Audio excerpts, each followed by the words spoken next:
I'm heading from Birmingham, Alabama to Mississippi to check out some of the Mississippi Blues Trail sites. Specifically, today I'm going to check out the B.B. King Museum in Indianola and the Walnut Street Blues Bar in Greenville, Mississippi.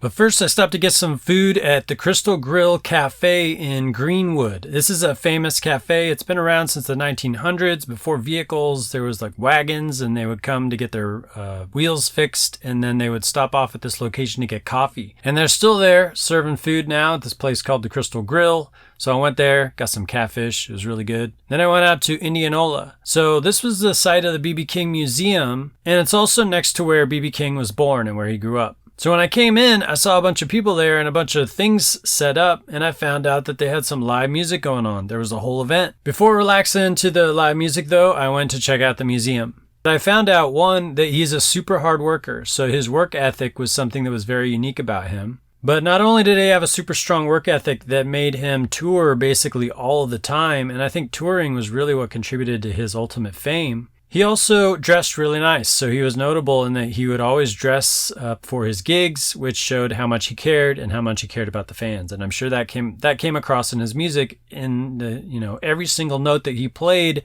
the emotion would come across. So he kicked it off by playing these specific bars that were for African Americans. This was called the Chitlin Circuit at the time because of segregation. So there were very specific venues where African Americans would play, where they knew where they could get gas and stay in hotels all along the routes.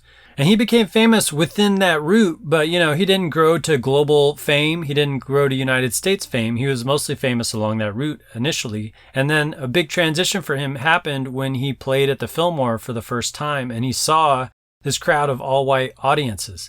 It was the first time he was used to playing to black audiences. So he said, "Hey, I'm at the wrong place. What's going on?" And that's the first time where he realized the full extent of how big he was getting.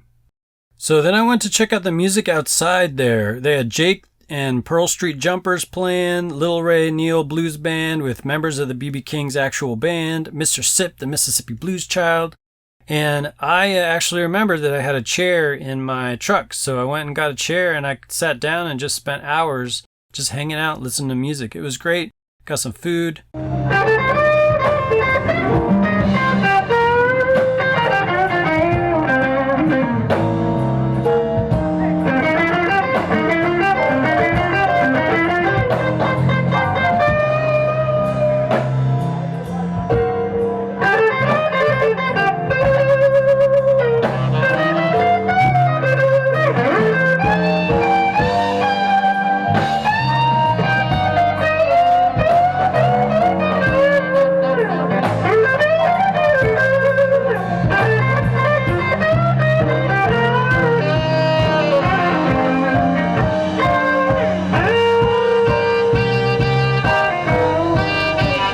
One of the whole things about that is that I just realized how much B.B. King brought all these people together. This is a really small town in Mississippi.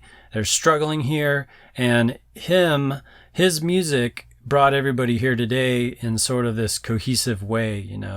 We could all kind of celebrate him and be together. And it was pretty cool. So then I went over to the Walnut Blues Bar all the way in Greenville and found out that it was closed. Actually, on the door, they had a cease and desist order by the fire department. So it's supposed to be an iconic blues club, but that's not going to be happening today for me. So that was my time checking out some sites on the Mississippi Blues Trail. I learned a lot. I saw a really unique taste of Mississippi blues. Some people actually playing there at that festival. And I'm going to continue to check out some of these blues sites and learn more about the blues here in Mississippi. So stay tuned on my channel. I got a lot of cool stuff to be posting. I've already posted some things about it. Subscribe and hit the bell to stay in touch with that. And I'm also posting about my music and my other musical experiences on here. So thanks for checking out this video, and I appreciate your support.